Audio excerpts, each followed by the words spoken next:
Hello, hello, everyone. Welcome to the show. Welcome to, oh, wait, okay. Sorry about that. Welcome to another episode of Ask a Black Man. And we are super excited to have you all here joining us this evening, presented by HBCU Lounge Network. And we have several Black men with us today that are joining us to speak about vulnerability, part two of vulnerability. A few weeks ago, we did part one, and we had a wonderful guest, Flynn Break, on. And this week, we wanted to bring on a panel of men to discuss the topic. So welcome, everyone.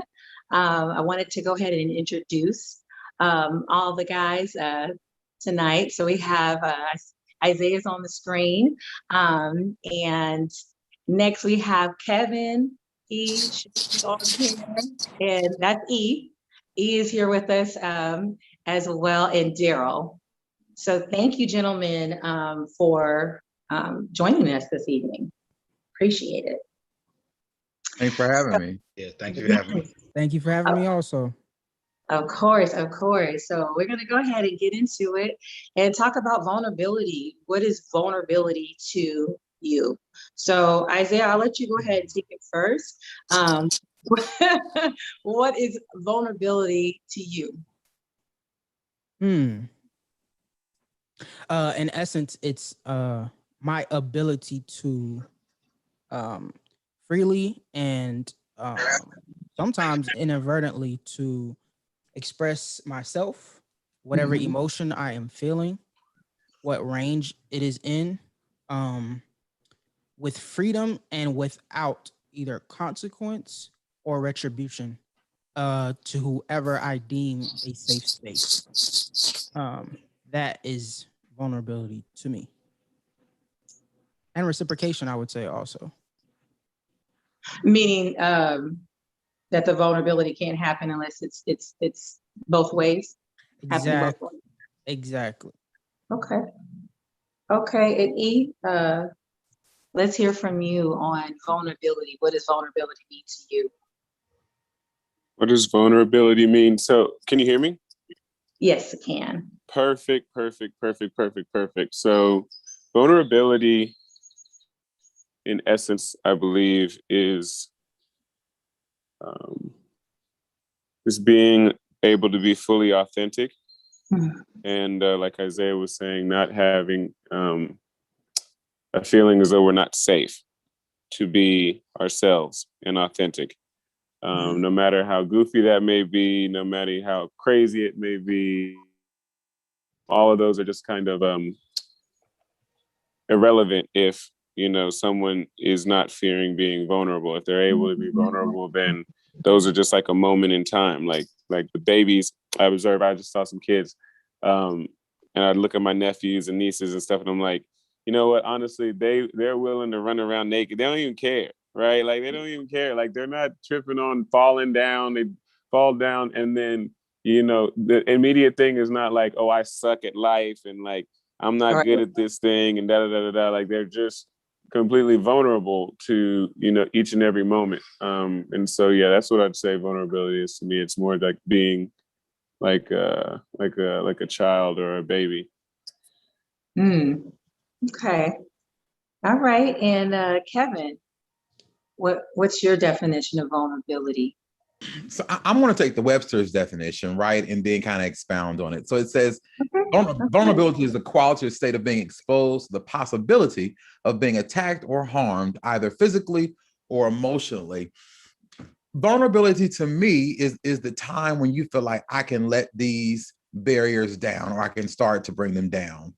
When you think about being exposed, it's never anything that you're like, oh, yeah, I want to be exposed today. That takes a bit of trust and a bit of, stepping outside your comfort zone. So vulnerability to me is allowing myself to step outside my comfort zone, but only then when I'm vulnerable. And this is just for Kevin, right?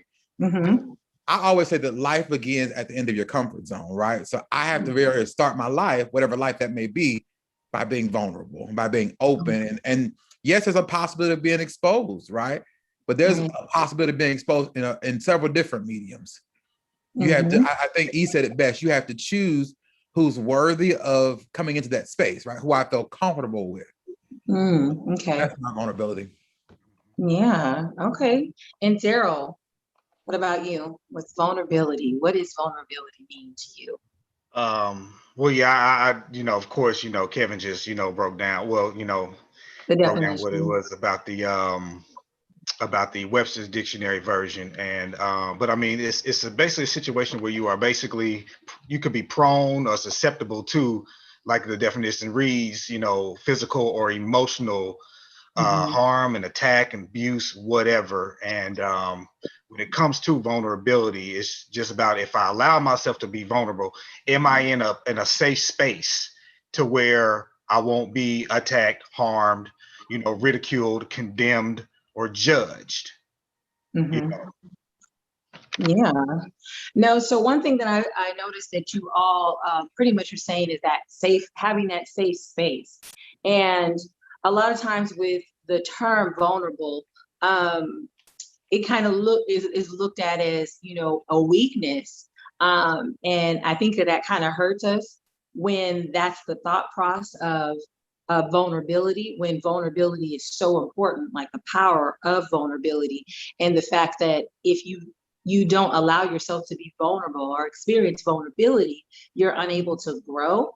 And so that hurts us, as I think as a people and a community, from moving forward and being able to grow. And those safe spaces, they're important. I remember the first time that I heard a man kind of say that, to me, and I didn't really know how to take it. I mean, this was a long time ago when I really didn't understand, about how important, vulnerability is, because I wasn't, vulnerable. And so when I was hearing it from a guy, I was just kind of like, what is he talking about? Like, I kind of felt like in the situation, like, is he kind of like playing a victim? Like, this is just strange, to hear, a man, like say that. And it took some growing and some maturing and learning, from other people who were healthy, of how important that was and how important it was to hear, from him. And so I I appreciate it, because it put it in my mind to ask more questions and to be able to have those conversations to understand how, what the power of vulnerability is, and what that looks like. So thank you, gentlemen, for sharing as we talk about that and discuss vulnerability and what it means to you all. Do you feel that it's necessary to be vulnerable? And if so, in what setting? Do you feel like it's limited to a relationship, or do you feel like there are other, multiple areas that you should be vulnerable in? I'm sorry. Go ahead. I think there are multiple areas. It does not apply just to my romantic relationships, but even my friendships, right? If you meet somebody for the first time, they always say that men know within the first whatever. I've heard several different things that have been inserted, but men know in the first whatever that their wife is here, or that this is the person, right? Or when in your first 4 interview question and their answer back to you, if this is the job for you, or if this is the house for you, or whatever the insert is for you. Right. It's true. It is very true. But you have to be open to taking a risk and taking a challenge. That's what life is. Now, it's not now. I just like anything else. That's not for everybody. That's for Kevin. Right. It takes a lot of trust for people to be vulnerable to you, especially strangers. But I find myself being more comfortable with strangers sometimes than my own friends. And I know that's like what you done known, JoJo 20 years. But there's I can't talk to JoJo about. I mean, it's just, I feel more comfortable talking to a person on the bus that I just met while I was in Amsterdam versus my friend JoJo. Right. But it's a vulnerability. And I think people can sense when it's safe to be vulnerable. Right. No, you're completely correct. The book, The Power of Vulnerability by Brene Brown, she actually speaks about that. She's kind of referring to like family and those that are closest to you, that the reason that it's harder, or more difficult sometimes is because they know where the gremlins are. Like they know, those your deepest insecurities. And, we all know sometimes people who've been around for a long time, based off of that, the history that you have, sometimes we're not always as good, to them, because we know, like, you're not going nowhere, like, you've been my friend my whole life, or, you're my family, and, you'll get over it.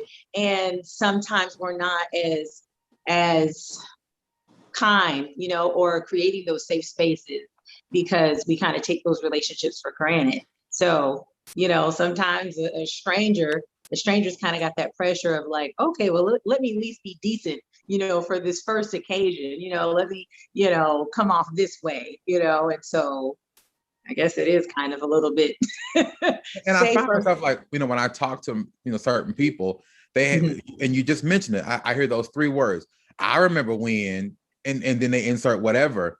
Yeah. And I'm glad you remember the past, but you also have to embrace the future. Like that was 10 years ago. I've changed, I've matured, I've grown. And people don't always see that because they're stuck in their own place called stuck, right? For sure. And then I'm gonna let some of the other gentlemen speak to that. And I just want to let the audience know that you guys can start throwing questions in the chat, because as we go through the questions, we'll kind of bounce back and forth between your questions and the questions that we already have. Okay. So yeah, whoever wants to take that next about different opportunities, I guess, to be vulnerable, and how you feel about that. Well, I'll say first thing is a lot of people don't realize, but we have to realize, number one, is that we are all vulnerable by nature. Period, point blank. The thing about it is though that men are taught that no, you are not allowed to be vulnerable. We are taught that at an early age, because I remember at 5 years old, my cousin and I were playing outside. We both fall and we scrape our knees, and she's allowed to cry and is told, oh, it's okay, it'll be all right, you'll be fine. I'm looked at as like, no, you're a big boy. Right. Big boys don't cry. No, stop that. And so we're not allowed to, when we're in pain or when something is bothering us, we're not allowed to express that, because it's like it was mentioned earlier, it's deemed as a weakness. But again, still not understanding that we are all vulnerable by nature. We all have boiling points and breaking points to where that vulnerability will eventually display itself. And then at that point is what I mentioned about earlier about the safe haven, is like, now that I've reached this point, am I in a safe space to where I can express it without being judged? Right. It comes to family. I know with one of my sisters, I could be completely vulnerable with her because she will not, display or express an ounce of misattunement towards me. However, one of my other sisters, though, there is a 50% chance that I could be clowned. Right. But being vulnerable, depending on what exactly it is, I'm expressing, whatever type of, discomfort, that I'm feeling at that moment. Exactly. Okay. Yeah, no, I totally agree with that. We're taught differently. And that's why I think that these kind of conversations are so important, just because there's not a lot of outlets, for Black men to be able to have these type of discussions and talk. And a lot of times, they're not going to initiate, bringing that out, because you guys were taught, that like, okay, well, we don't talk about our feelings or, express ourselves. And that's why a lot of times, it's difficult, like as a woman, dating, men, you'll hear, well, sometimes I have a tough time expressing myself. And it's just like, that's coming from a place because you have not been given permission to be vulnerable and to, to share, certain things. I was watching something the other day, and it was a Black man, and he was a little bit more on the sensitive side, which is okay. And he was expressing his emotions, and it made me think, he was with a white woman, and it made me think, I wonder if in some cases, do some Black men choose to date, outside of the race or marry, based on the fact that they can be more vulnerable, with, with someone outside of their race, because within our race, we're both, Black men and Black women have to be so tough, sometimes just dealing with the things that we have to experience, you know, in work, in life, you know. And so I actually have a question that's kind of in correlation to that. And I'm going to go ahead and jump to that and see what you all's take is on that about vulnerability. And do you believe that the lack of vulnerability in some Black women prevent you all from wanting to have a serious relationship or get married to them? So I guess I can have who wants to take that? Who feels passionate about that answer for that question? It seems like you're breaking. Am I breaking up, or can you hear me? I can hear you. Could you hear the question, E? Yeah, I could hear the question. As long as you can hear me, we're good. Oh yeah, perfect. All right. So yeah, in regards to the question, I mean, I think that like the question is one of those that I think there has been a number of, you know, Black men that I've spoken to who are looking to fight against, which is like this the questioning about like looking at everyone like they're the same, as opposed to like understanding that each and every one of us is actually different. You know, it's kind of like when people ask you, I don't know if you have a job or don't have a job, whatever, but especially last year, being that I'm an open and vulnerable person pretty much with everyone, I've had a number of people speak to me and be like, oh, you know, what do you think about Black Lives Matter? And I'm like, I understand why you're asking the question. So that makes me want to be like, you know, you think that we're all the same because of like some like mindset that you've been told or whatever. But it's like, I've grown up with these people and I'm telling you that every one of us is different. So it's kind of a funny thing to kind of ever assume that like we could speak on behalf of all Black men in that way. But I know this is about personal. So for me personally, I would say that no, I mean, I think that like, you know, the statistics still by and large are that, you know, people who are living around one another marry one another. So most people that are, you know, Black women, Black men are still marrying each other. People just pay more attention to the outliers because they're easier to talk about. But I mean, everybody I know who's like, I mean, but a few people, I can name the people that I know who've married people who aren't Black. And that means that there's way fewer than the people who are married. People I've known since college anyway. So I think that would be yeah. So I focus more on that, and I don't look at like specifically about the race. It's more about the vibe, you know, the kind of the energy you're getting from the person. And so there's just sometimes you will, but many times I've found plenty of vulnerable, you know, Black women though as well. So that's how I know it's not one way or another. It's who you're coming across, which is usually a reflection of what our mental is at the time and like what we're attracting to us. But yeah, so that's my thought on it.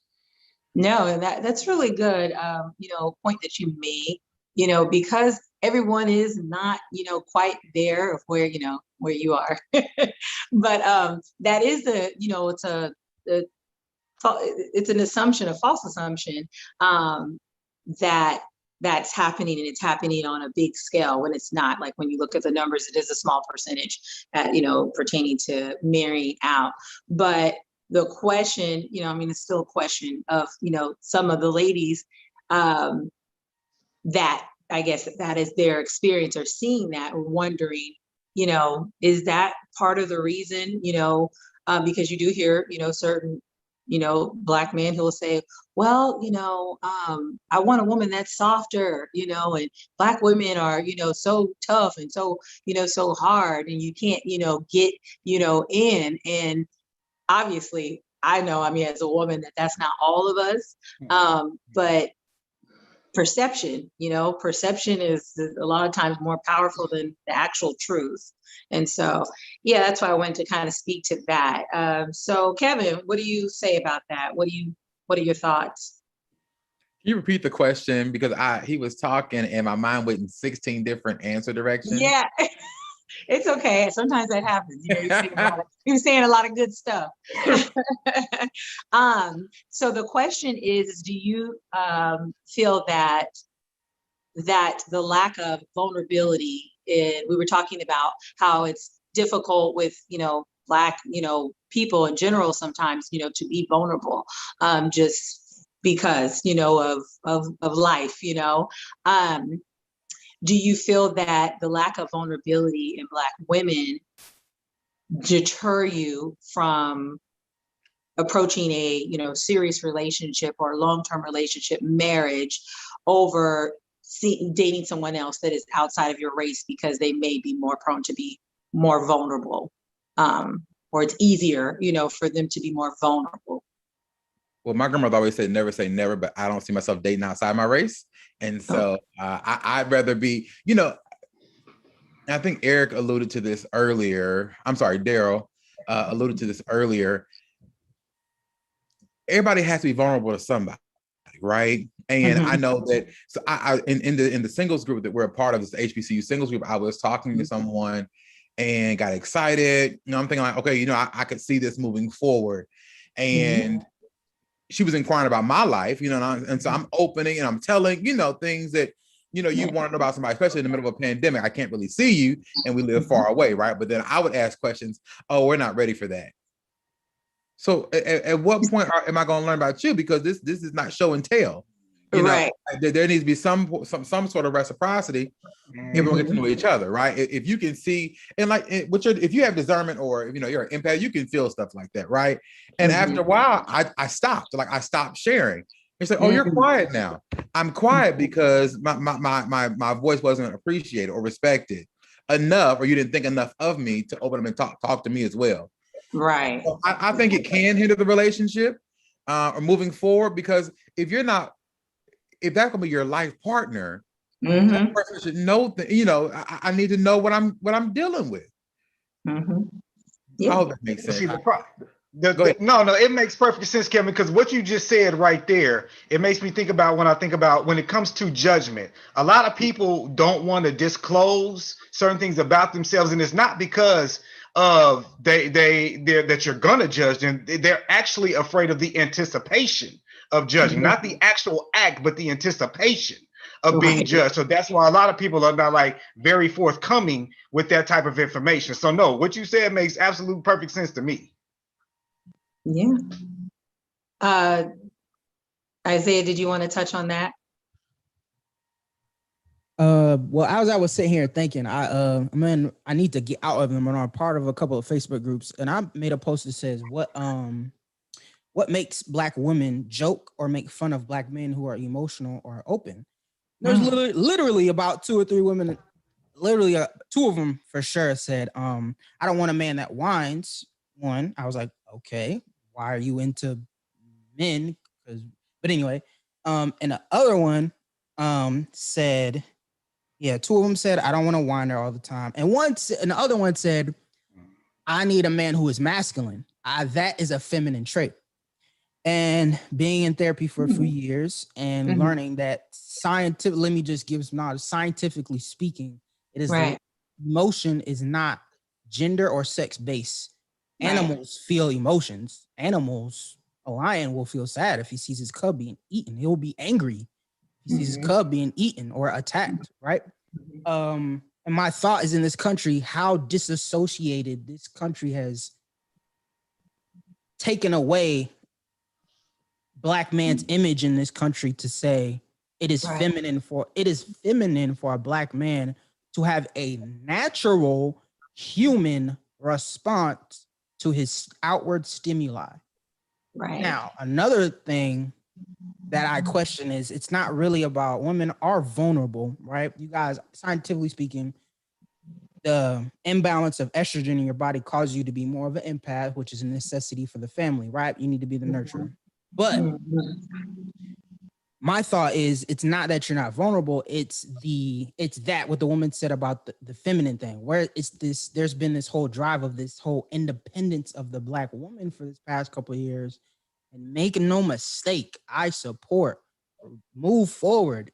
I'm good. Anything that's helping the Black the nucleus, the black nucleus of the family, I'm with it. But this whole thing about independence, I think, is what's blocking this thing between the black man and the black women.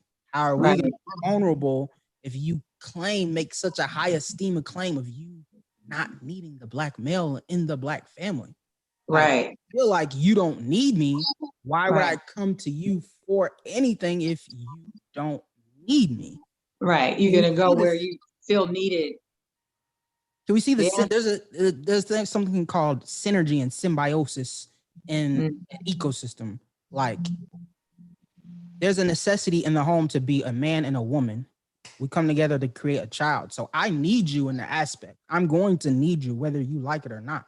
I'm going to need you to be there when I want to cry. I need you not to say, why are you being feminine right now? You're the head of the household. Well, I'm a human being, so I'm sorry that I'm doing something I was literally created to do. So, and then you're stuck in this marriage, you know, so they need to be talked out though. But that's even though hopefully I answered the question, but that's my question. Right. Women who think we're not vulnerable. Put it to you like that. Right. And no, I mean, I thought you did. And then you added,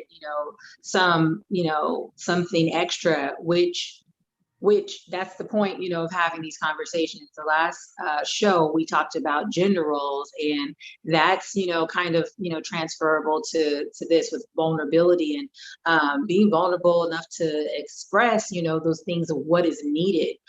Because a lot of times it's not just black and white. It's like, okay, well, you're the woman, you do this, you're the man, you do this. Sometimes, your spouse, your man may be better at doing like cooking, and cleaning, and you may be better at managing the money or doing, different things like that. And so you kind of have to figure out what works for you. And if there's all these restrictions, then it kind of, prevents you from growing or being vulnerable, because you're afraid that, okay, if I'm vulnerable and I express, this, I show you myself, you may, make fun, or you may make me feel like I'm less than. And at the end of the day, no one wants that, and it's never received well. So totally agree with everything that you guys have been saying. Okay, so let's talk about we already talked about like the comfort levels and just being comfortable, being vulnerable. And what would you say would make you feel more comfortable with something if you are dating someone and maybe you haven't felt, comfortable being vulnerable in the relationship, but it's kind of early on?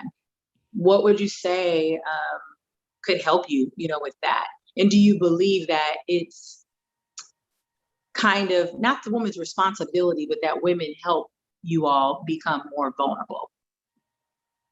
I see you thinking on it, Isaiah. So we're gonna go with Kevin. Kevin, what are your thoughts on that?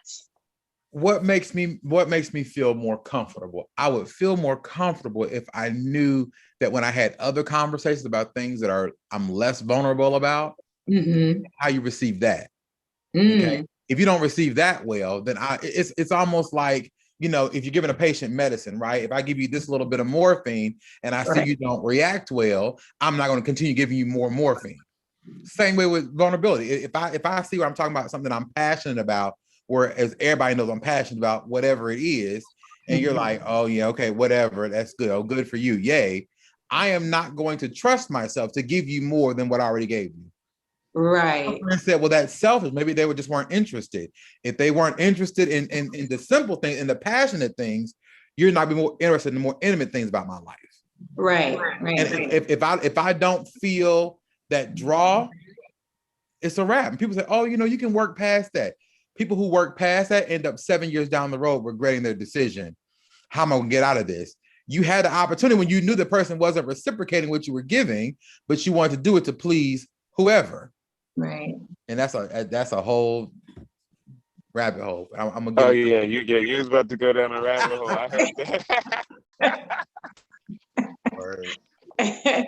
Or Eve, what do you have to say about that? I mean, with the Man, I want to speak on that rabbit hole. No, but honestly, no, yeah. because I have a lot to say about that. But yeah, I mean, I think what he's saying is real because I mean, in any situation with any person, that's why I think you said that earlier. Also, is that with any person, male or female, I think it gets like I think you said, yeah, you did a call on gender roles and things of this nature. Like it's much more fluid now.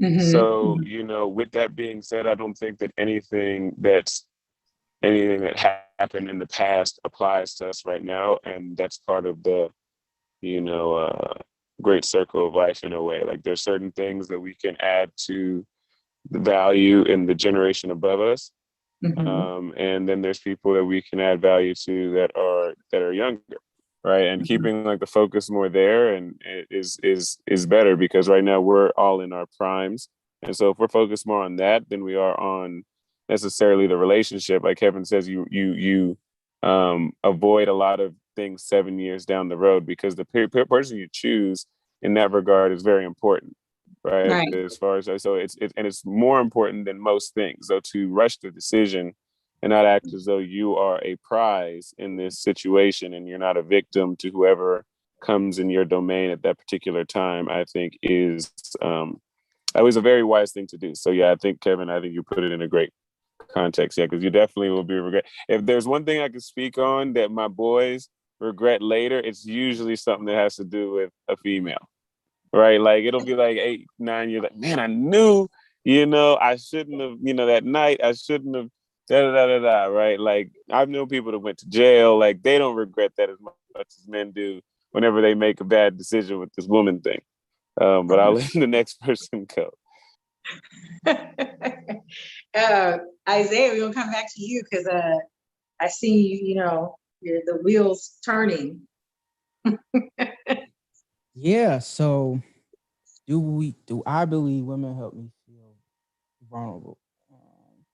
So yeah, it depends on our relationship. But yeah, they could. The thing I'll give that that word, that moniker. They could if they seek to, if they're truly interested, like Kevin said. And that's mainly the hardest thing I'm dealing with swimming in my dating pool. I call it a cesspool, but it's those that would make the claim that they are interested, but there's no effort. Like all I'm hearing lately is words. Like, and unfortunately, I'm a millennial, so I'm on the apps and I'm swiping, and so there's no effort behind like, oh yeah, the main thing I hear is you're different, you're handsome. What do you do? That's exciting and all that. And then after that, I find myself pulling teeth just to have a basic intellectual conversation. And so if you claim to be interested, you would show that. And then the vulnerability could come with the interest. So if it's clear that these things aren't coming together, it's clear I can't be vulnerable with you. Now, what I will say is I'll be transparent in this and be vulnerable. I'm meant to be corny in this moment. So I'm divorced and I have a therapist and I had a marriage counselor. And so straight from the horse's mouth from a professional, it does take time. Nothing to take away from Kevin said. I don't know. I'm not going to assume how much time that took from you and that woman to when you decided apart. But it does. Man, I hate when it's manipulative. It is manipulative for people to be like, you can work through that. I've had if she sees this, I've had someone use I'm working on it. I'm working and then I'm like, I used to ask my therapist all the time. I'm like, how long should I give her? She said, Isaiah, there is no timeline. Do you feel like you would be dumb if it's 10 years down the road? She literally said that. She said, are you willing to wait 10 years for her to pull this 180 and you could be vulnerable to her, for you to make her be a safe space? It took me about 6 months. And she said also, are you able to withstand this kind of person she is, whether or not she changes? Let's say you can't be vulnerable to her at all. She said you need to prepare for the worst. Assume the best, but prepare for the worst. What if she doesn't change? What if you can't be vulnerable with her? What if it takes It's that 10th year, and on her birthday, boom, she becomes a 180. Will it be worth it for you? Sitting here thinking, I'm like, no. For me, I couldn't, Right. but there's no timeline. But like I said, it does take time for someone to be vulnerable with you, right? Some people are very traumatized. Some people have it cleaned up, that repressed trauma. Some people have big PTSD and trust issues, but that's all about the conversation. Like when you're in it and I'm giving up to you, that should be a light for you to be like, oh, he must trust me in this moment, or he at least wants to. Like if I'm giving it up to you right now, I'm showing that I at least want to have this space open to try to make this connection so we can move. And if you're not susceptible or acceptable to that, I've done too much of the work and too far along on my mental health journey for you to make me regress. I'm just not doing it. Right. So, yeah, they could. In short, yes, they could if they are interested as much as they claim. Right. Well, But I say, that's not how it works. Because if a man's on the same foot, oh no, he need to be the aggressor. I shouldn't be asking no man to date me or talk to me. Why not? Ooh, so I'm dealing with that too. I'm dealing with what the question is. Speak to it, brother. Kevin, Kevin, go ahead and say what you're saying again. I'm so sorry. Okay, because I mean, listen. Isaiah's the kind of person that's gonna make you think. It's gonna fire. It's just, I love it. Yeah. Okay, so women are always like, oh, the man should be shooting his shot. Well, you can shoot your shot too. These are equal times and equal days. We're living in the last days. Okay, shoot your shot so you can make a free throw. You never know what can happen, but I'm not gonna continually shoot my shot and look stupid and had a ball bounce back in my face while you sitting over there. Oh, he's not taking the initiative. You can take the initiative too. We just talked about gender roles, right? Shooting a shot is not a gender role. Shoot your shot. Like, holler at us. Here. But look, there's an article somewhere that says, and I don't know specifics. There is literally a statistic that says women who make the first move are more likely to be married versus their counterpart who does not. Yet they want a majority. Let me not generalize or characterize them. Majority would say, "I ain't doing that. That's a man's job. You supposed to be a leader protector. Well, I'm gonna do that. What I look like doing?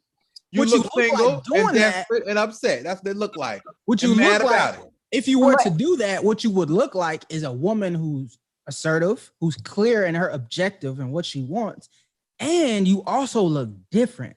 What you look like is someone who's not okay with the status quo. What you look like is someone who I could, as you walk, let's see, if I was in a bar and a woman literally walked across that bar through people to come meet me and say, hey, I thought you were handsome. I just had to have this conversation with you. I just wanted to know your name. I said, my name is Isaiah Theodore. I work at Amazon. My pay is of almost 6 figures. Before I used to be in the Army. I work at benefits. Do you want to, go to Benihana's tonight? I got you. That's what would happen if you were to do that.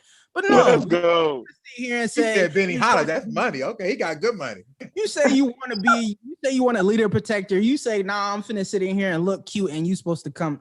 All right, man. All right, ladies. So two-part thing, guys. Have this sex war, and we're gonna continue to lose. But right, hold on.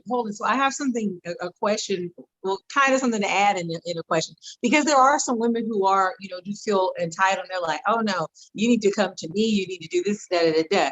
And then there are some that are raised, a certain way. Most of us, if we're raised in the church and old school, that is the thought process. And a lot of times I think that, as women, we don't really know like what y'all were being taught, as guys, and y'all don't really understand, or maybe you do, but I'm thinking you don't, based off a lot of things that I hear, the pressure and what's being told to, young ladies about like not being, aggressive or too calm, and you're not supposed to approach a man. He's supposed to, chase the cat, this whole thing. And so when you are coming up, I can speak for me because I am a more assertive, and I'm not really like, I'll talk to a person, and so I will say at times when I was growing up, I was kind of feeling a little shame. Like if I were to talk to a guy first, like I'm some kind of, you know, fast girl, because that's how it was made to seem. And I'm like, well, I'm a square, you know, at the end of the day, like I'm like, I'm still a virgin while your kid is out here, you know, busting it wide open, you know, at 16. But that is the shame and the, you know, like the, I guess I don't know if it's an oppression that's put on ladies, especially if they grew up, you know, kind of traditional or in the church, is that you're being fast if you approach a man. And so you're thinking like, okay, well, I guess I can't do that. I'm just hope, you know, give him the eye wink, you know, like linger a little bit and maybe, you know, he'll get it, like it's okay, you know. But I get that the whole thing about being rejected, I hear that more and more and more, is that guys are like, well, I don't, you know, they have that fear of being rejected. But it's just like, if you you know, you're shooting your shot in this direction with the wrong women, and then by the time the right one comes along, you like, man, she gonna have to talk to me, like, you know. I think E said it best. I think at this stage in my life, I don't lose. I win or I learn. Okay, learn to go on to the next basket, win the next shot. I don't lose. I mean, and just like a job interview, it gives me more practice, right? Boom. Okay, didn't work with Susie. Let's try with Carol. Carol, okay, let's go on to Ashley. You know what I'm saying? And until I can perfect, it's like that job pitch, until you can perfect. Or wait till the one comes along and you'll know it. I mean, I don't care nobody, but you're not fast, right? I think if somebody came to approach me, I would probably start laughing, but not out of like laughing at embarrassment I'd be like, oh my God, somebody came to approach me, like I'm not used to that. But I would love it. I would love it on deep down on the inside, but I would probably laugh like, oh wow, like, you know, she's like a whole expert, you know? Right. But I would love it. You ain't fast. Listen. But listen. Not at all. And I was about to say that goes to the vulnerability thing. Like, what you said, I've only literally heard. It's funny, and I'm not attacking women or Black women, but there's this notion of men not being communicative. If there's a dig, if there's something that not towards the Black man as far as relationship goes that I ever heard, that I will always hear, is that we are not communicative. We do not communicate, which is a part of vulnerability. But for what you just said about women learning from things from the church, which y'all are taught, we honestly don't communicate as men and women. We're literally just talking to each other. It's a difference between talking, communicating with someone and talking to someone. It's a difference. Everyone's listening. And so if you were to communicate what you just said, or if Black women were open to say, this is why we're not coming to either talk to y'all, and this is why we believe this is why y'all should, and we would sit back and be like, oh, nobody's talking and nobody's listening. So where's the vulnerability gonna happen? This sex word's killing us, man.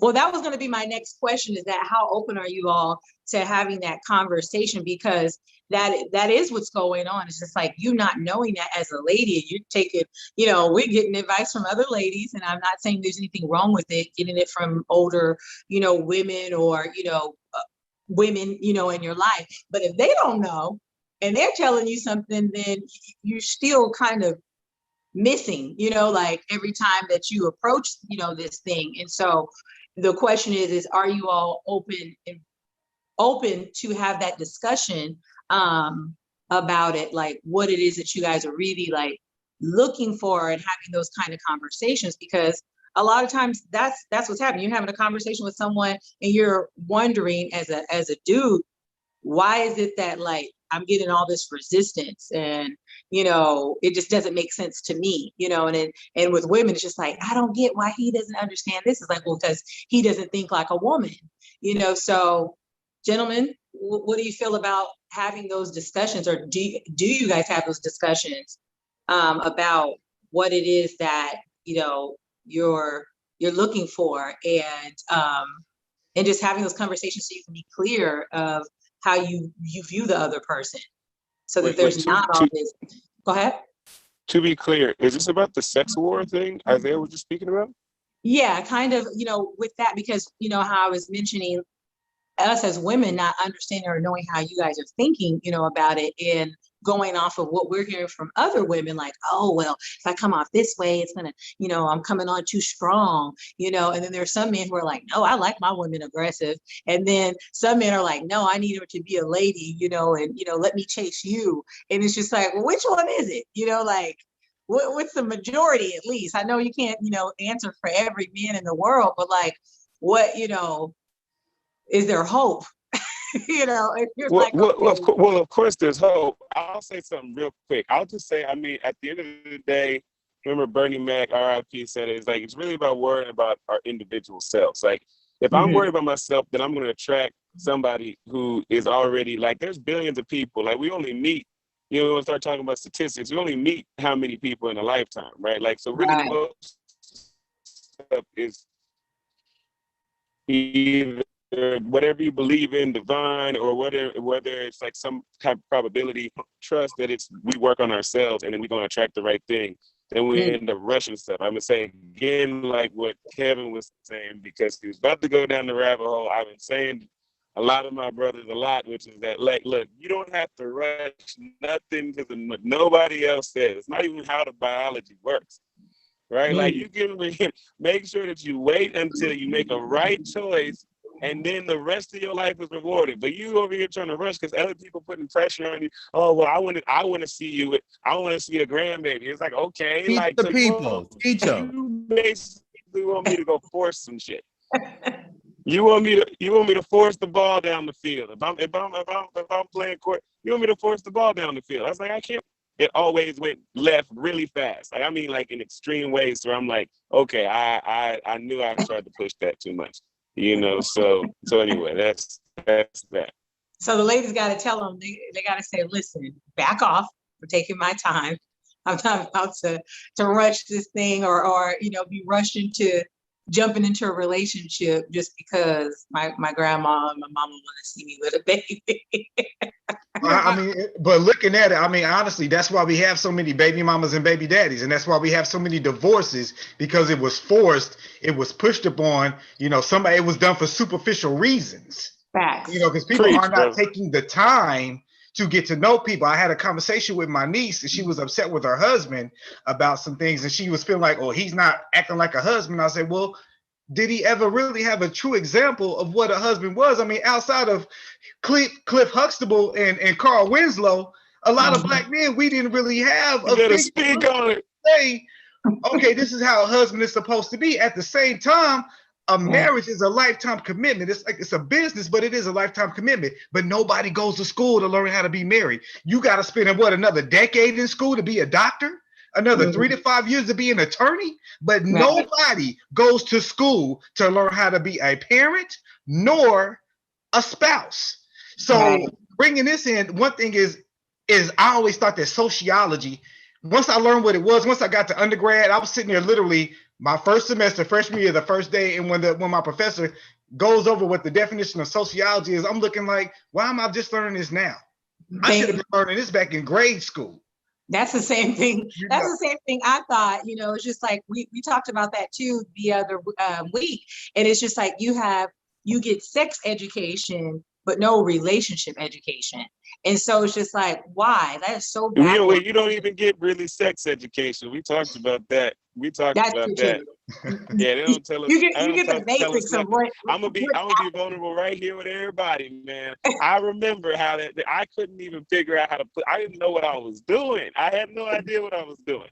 I was trying to make it seem like I knew what I was doing, but I was over here fumbling stuff. I didn't even know. I'm over here like, is this what is this? Like, didn't nobody teach me nothing. So yeah, I had to learn on the fly. That's a whole nother big thing that most of us don't talk about is that part, because there's all these expectations.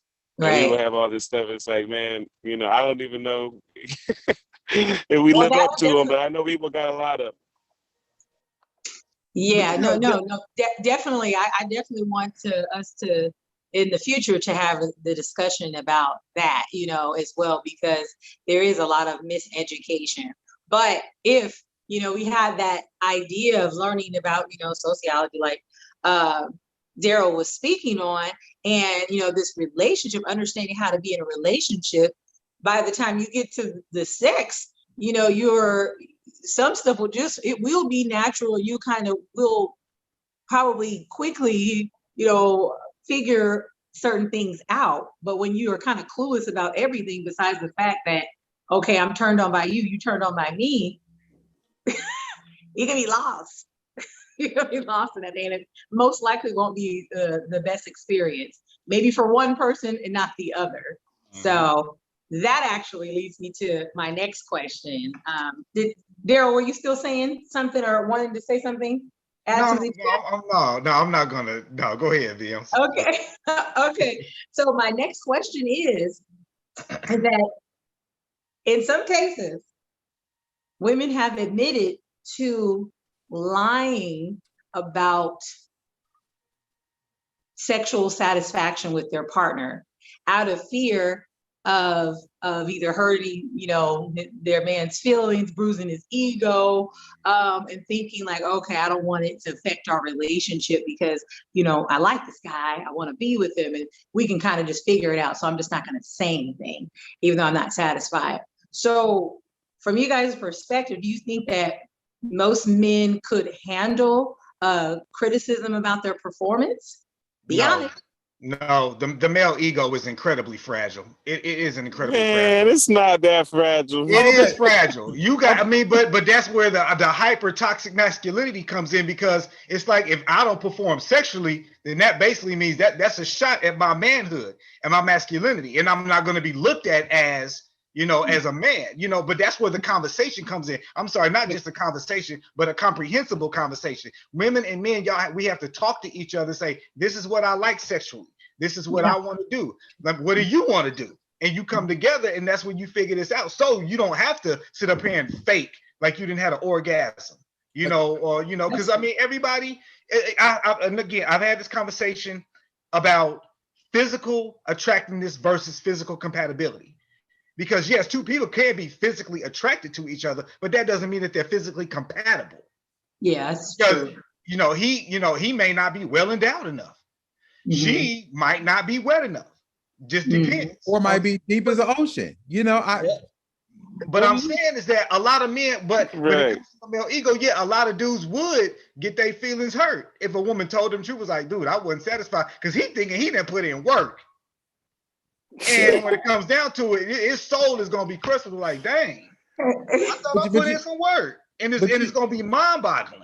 Go ahead, Kevin. Go ahead. But you know what? Listen, a group of my favorite philosophers, okay, by the name of Nokio, Woody, Jazz, and Cisco said, tell me what you want. Tell me what you need. Tell me if it ain't good. Tell me, okay? Because listen, I don't want you getting down 10 years. Oh, the sex has always been bad. Now, that'd be a shock to my ego. Whoa. If you told me the first time, but after 10 years, it's been bad the whole 10 years. This is like a come to Jesus moment. We need to have a come to Jesus, a one-on-one.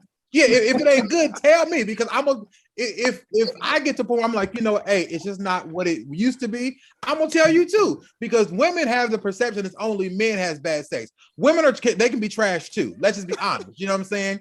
I know y'all done watch Real Sex. Y'all done been on that's them fast tail girls, Yvonne. They've been having sex since they was 12. You know what I'm saying? And they got all blown out. No, you're not gonna play me like that. Yeah, I know what it is. You know what I'm saying? Like, there need to be a conversation here. Like, hey, listen, we need to be honest with each other. I'm gonna be honest with me and say, hey, bro, it just wasn't good, and that's fine. Since we added, you was a little whack too, and we come together like Daryl said. We can come and have a one-on-one, a heart-to-heart, and figure out what satisfies both of us. We can be happy moving forward. That's all I'm saying. I mean, tell me what the song said it best. Tell me, because if you don't, that's when you're gonna look stupid without 10 years down the road. I'm gonna have mine. Oh, okay. Man, no, but you petty for that. We're gonna come back to it. But I want to hear what E gotta say about the male ego not being so damaged. Okay. Upon hearing that he's not as satisfactory as he didn't gas himself up to be. Come on, E, come on with it, bro.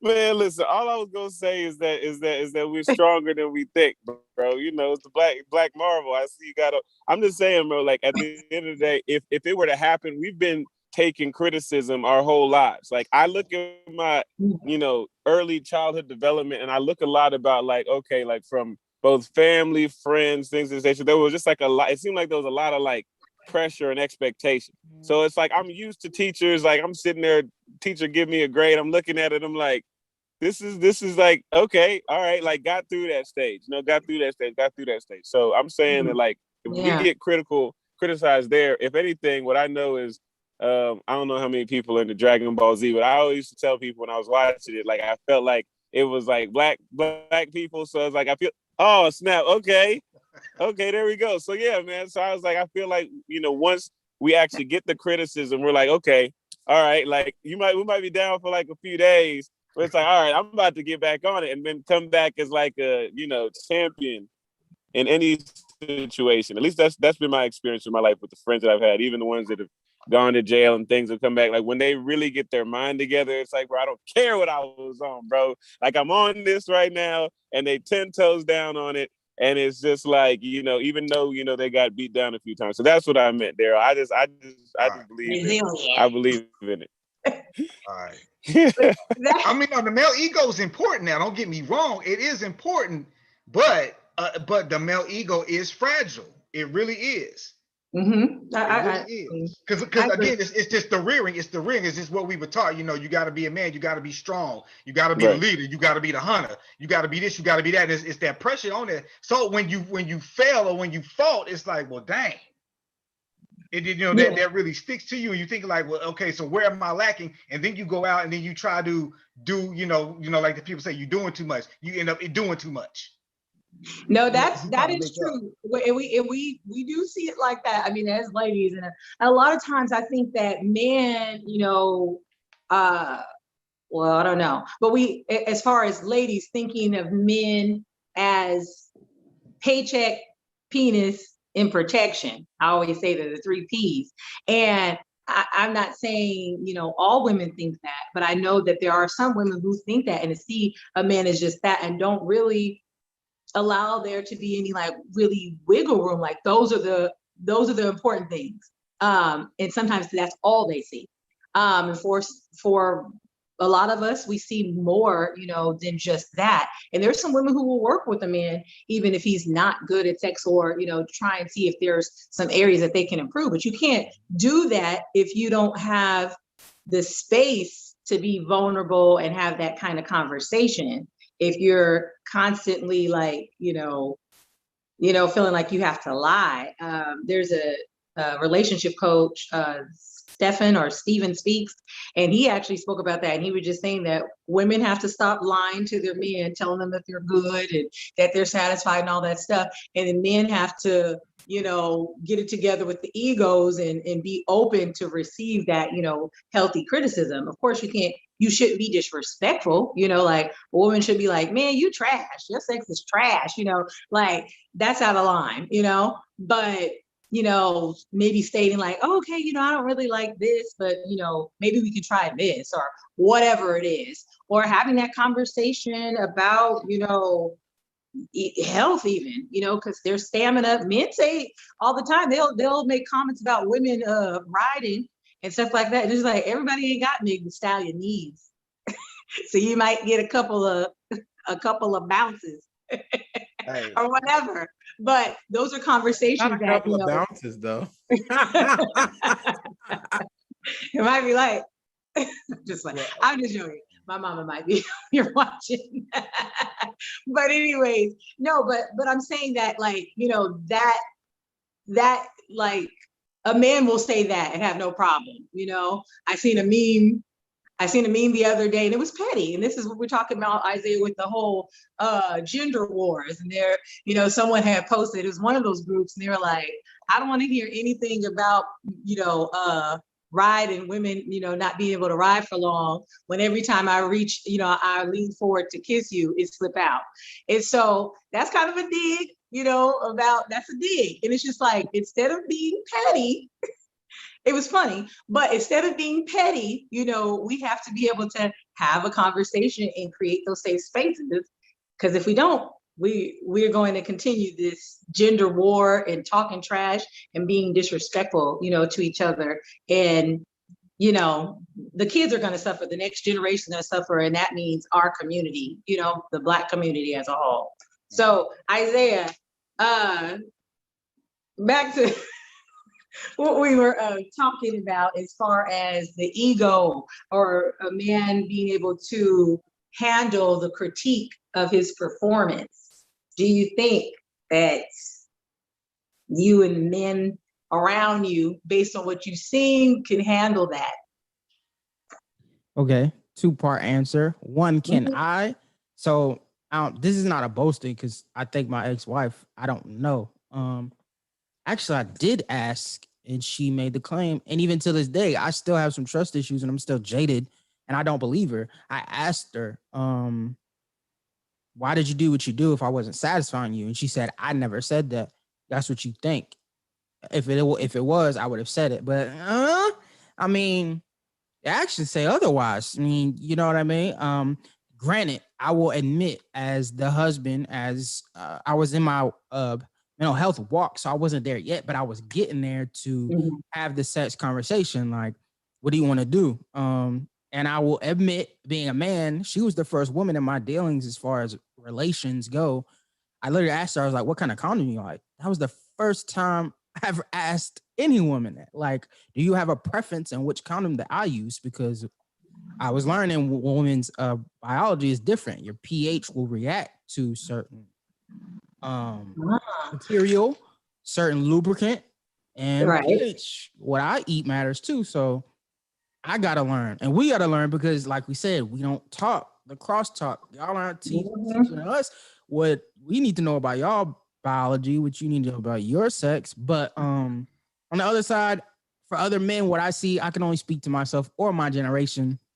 I got full hope in millennials and Gen Z, especially Gen Z for certain things.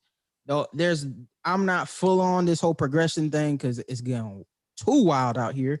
But Gen Z, I do have hope for them in this progression thing of they're gonna have the conversations that we weren't, right? And I think I'm just catching up. I'm only 28 and I learned a lot from this last past relationship. So in my next one, I know for a fact I'll be able to take it in stride. I mean, every man loves to say I ain't had no complaints.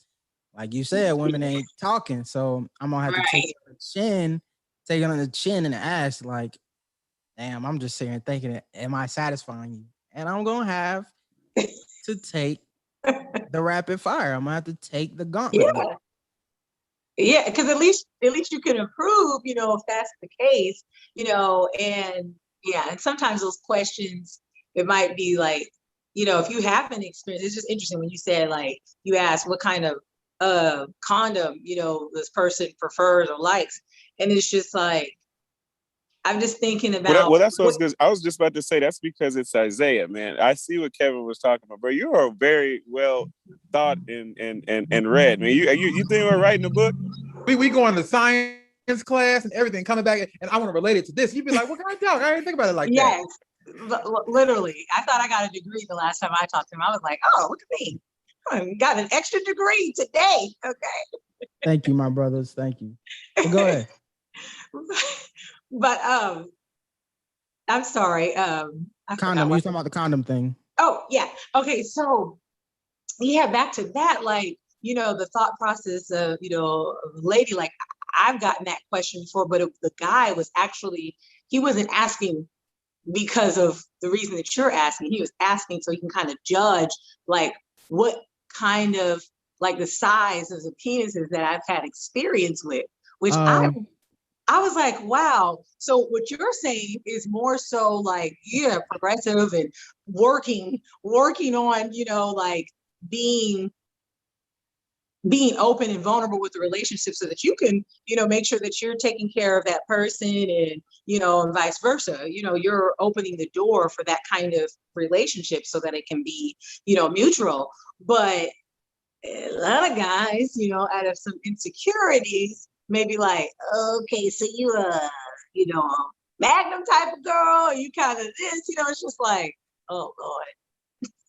So, can I, not to go off the cuff, but can I ask you, Miss V, a personal question about that? Oh, sure. Totally up to you.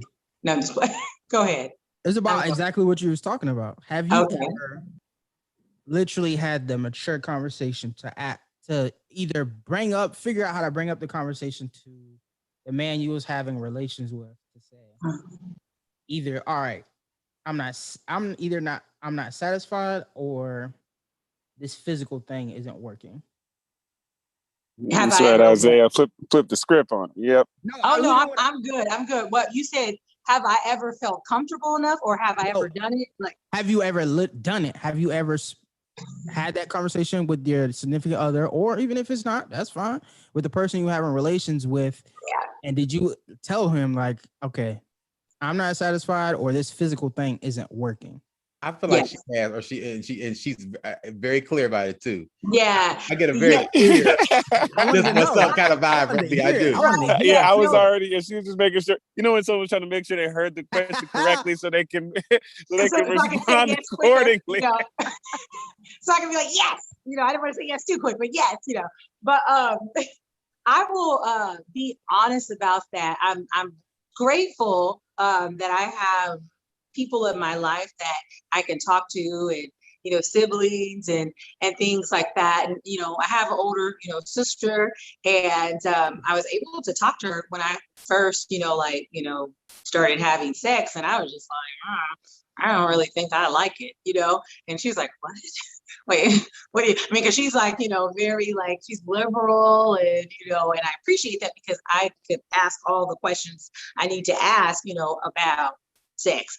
And I was just like, I don't think I like it. I think I might end up being a nun or something like that, because sex, I don't get the hype. And she's like, no, we need to figure this out, you know? And so, you know, I talked to her and told her about it. She's like, oh no, if you're having sex with someone, you know, and you're not enjoying it, she's like, that needs to stop. You need to have the conversation, and you let them know. They shouldn't just be jumping up and down, you know, on you. And so that right there, it freed me, you know, enough to be able to be more vocal, because I'm a vocal person in general, but in relationships and things like that, I'm kind of more so like, you know, old school, you know, learn a certain kind of way, you know. And a lot of women, you know, in that generation, and still to today, getting that information and being taught by older, you know, old school, is not being, just being in a relationship and not being happy with sex, you know,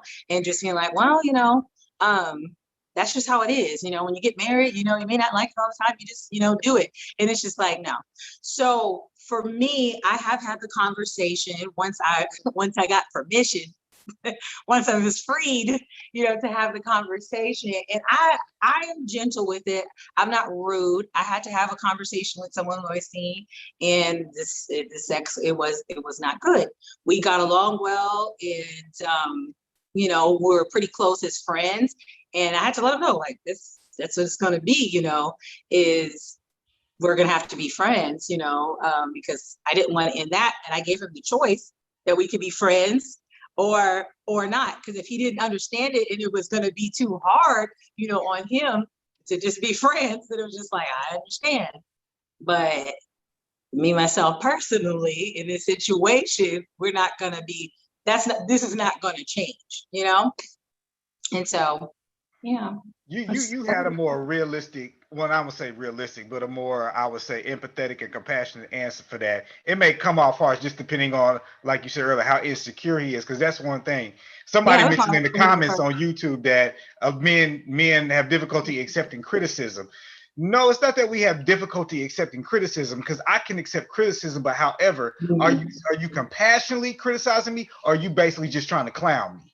It's a difference. It is all in the tone. It's one thing for you to come at me a certain way and, you know, let me know what's going on. It's a completely different story when, okay, now you got your clown suit on. Right. But I tell folks, when you have your clown suit on, okay, I can rent one too from the store. So understand, if you clown me, okay, it's permission for me to clown you back. Like, I try to be respectful. Like, I'll be respectful and all, right? I had a bad situation, like, really good person, like, I mean, amazing vibes, right? But you know, we had to have a conversation, you know, like Yvonne, I'm like, how do you, and I had to call my sister, like, hey, how do you say this in a very nice way? And she was like, I don't care how you say it, it's not gonna be taken well. And I was like, so do I continue suffering or and she's like, you got to just break it. I was like, hey, love these vibes, but there's some, I don't know. Like I think Isaiah said, like, gotta watch what we eat too. There were some very strong fumes coming. And I'm like, hey, hey, I don't know how to say this. I'm just gonna say it, and she was like, a man should never tell a woman that. I said, well, I think a woman should understand, she should smell that. I don't know. I'm not a woman, I don't know. But I'm like, you listen, the dead people can smell it over in the graveyard. Okay, I know you can do. And I'm like, how do you? And she was like, it was disrespectful to say that's not something a man says to a woman. I said, but if you tell me my sex is trash, I can tell you that you smell like a landfill. Hello, like I think that's only equal. Is it not? Like, how else would you have? How else can you say I need you to get some soap and water or some change of diet? Well, see, we didn't speak on why you wouldn't have told her that in the first place. See that? Now wait a minute. Now, okay, you should have told her the first time. I got this is time number 3. I'm like, okay, the first time was okay, boom, it was kind of a rush job. Second time, I'm like, okay, maybe she had a long day. Boom. The third time, I'm like, hey, this is a continuing pattern. Okay, it's not an isolated incident. So I was like, now I got to say something. Like the first time, I'll give you a pass. Okay, second time, shame on me. See, no passes, man, no passes. Yeah, you can't do that. First time. Women do the same thing, and that get them caught up with men. So no one should be doing that. Like stuff like that. You nip that. No one. Yeah, you're right. No one should be doing it, and it is petty. That's why I had to come back to it, Kevin. I'm sorry, I couldn't let you slide on that one. I 100% agree with you. A woman should know, her body, but she doesn't know. Those girlfriends that are around her should be peeping her up on game, or mom, somebody, So you need to question if she ain't got no good girlfriends, or a poor relationship with her mom, because you're gonna have some issues there. I'm just saying. Even if you don't have no good girlfriend, okay, if a man work all day, your nuts. I don't know what kind of musty nuts. Okay, musty nuts, musty right? nuts. Like I feel like you should. We're talking about vulnerability, man. Speak how you say it. If we can smell that, I know you can smell those landfill fumes. I'm just saying, like it's the same thing. Like I just don't understand. Why you shouldn't have to have no good girlfriends. That should be a self-love conversation. You should be vulnerable with yourself and say, hey, you need to take a bath. Right. But as we discussed, a lot of people are not, they're mentally and health, they're not healthy. They're not having these healthy conversations. They didn't grow up a certain way, but they're all out here trying to date. Everybody. There's some men out there, they're not healthy, and they're out here trying to date. And they're like, hey, come and date me. Come and be in the trenches with me. I don't have any intentions of being better than where I am today. And it's just like the audacity. And I think the same thing with women, like the audacity. You saying you ain't got nothing to offer but a pretty face, and I will admit, I went to school when I was in Atlanta, and I was going to school. There was a girl who was in my class, and me and her would hang out, before class and stuff like that, and just, chop it up. And very pretty girl, thick, got her hair together, dressed nice, expensive stuff on, expensive shoes, expensive bag, perfume, and was not smelling right. And for me, like I said, I will speak, but I'm just thinking like, okay, she probably didn't grow up with, the mom who had these kind of conversations with her, she's hanging out with these girls that probably aren't having anything to say, they're hanging out with her because of stuff she has, but then won't tell her, like, hey sis, like you should, try, X, Y, and Z, and so for me, now you're trying to talk about you like, well, hey girl, hey, hey. That's funny. It just cracks me up. No, for me, because I'm kind of like a mama sister friend, that's me. And so I'm gonna be like, hey baby girl, like, something's going on, like you're kind of smelling a little off, and like I can smell it, and I really don't want you to be embarrassed, and because it's a sensitive topic. And so, I'm just kind of telling you, like, what are you like eating, because sometimes it can throw it off, drinking, different things like that. Anything can throw off a woman's pH balance. It's that sensitive. And so for me, I'm very vocal. I might get on people's nerves. Any man that I'm dating, I'm already letting him know your hands need to be washed. You're not going to come into my place and be sitting down for 45 minutes and think that they magically got washed and then be touching me, getting me any kind of, bacterial infections or things like that. I don't play that, Now, Candace is the guy that said something. She said 80% of women, this is in the YouTube comments, 80% of women's pH is knocked off by a man they've dealt with before. I mean, Isaiah might know more than me, because he was our professor tonight. But like, how long does that last? Like, I mean, if you was with Bob and Joe, how long that lasts before it get to me? Like, does it wear off? Like, it's like a superpower? Like, how long? I'm not gonna jump in like I'm a woman to know, but the first thing I thought of is if they're taking breaks. That's how I think. Has she taken a break from and if that's happening, that means she probably getting to it, and those men aren't taking care of themselves, so they are knocking it off. So she told, like, no offense, ladies, but like you said, if you ask her body count times it by 3. So you know what I'm saying? She get to it. So that's what the song say. That's what the song say. Miss V, let us know.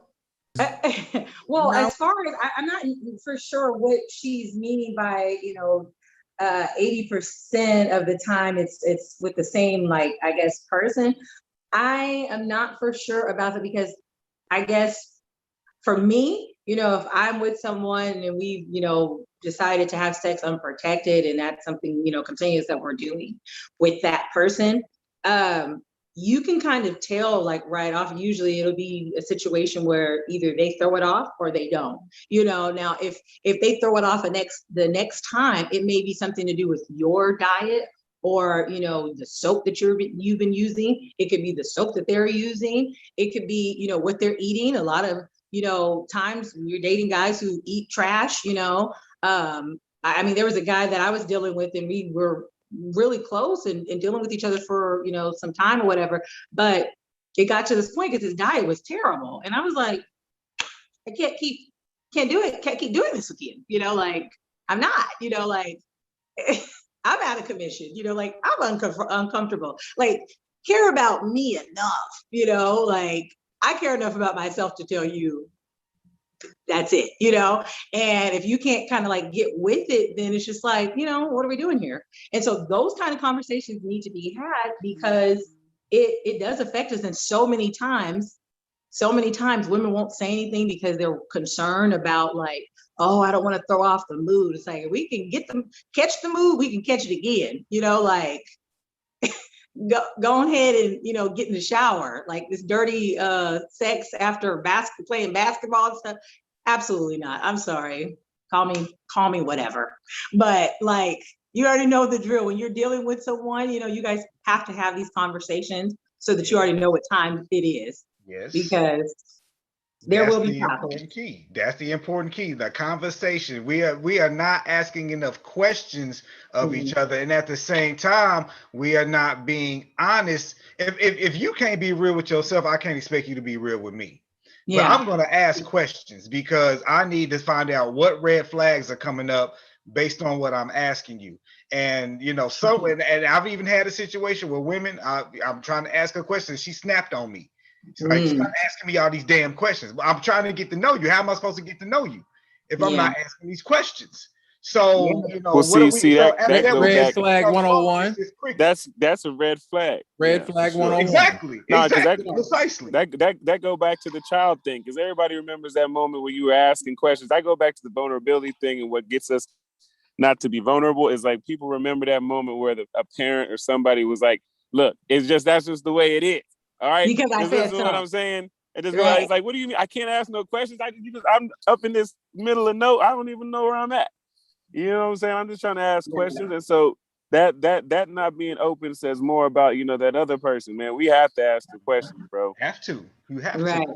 And being able to say that we can get, move forward, from that, because a lot of guys that I've, like, talked to as friends, or just someone I was giving advice and things like that, a lot of times that red flag, it's showing itself. It is a waving.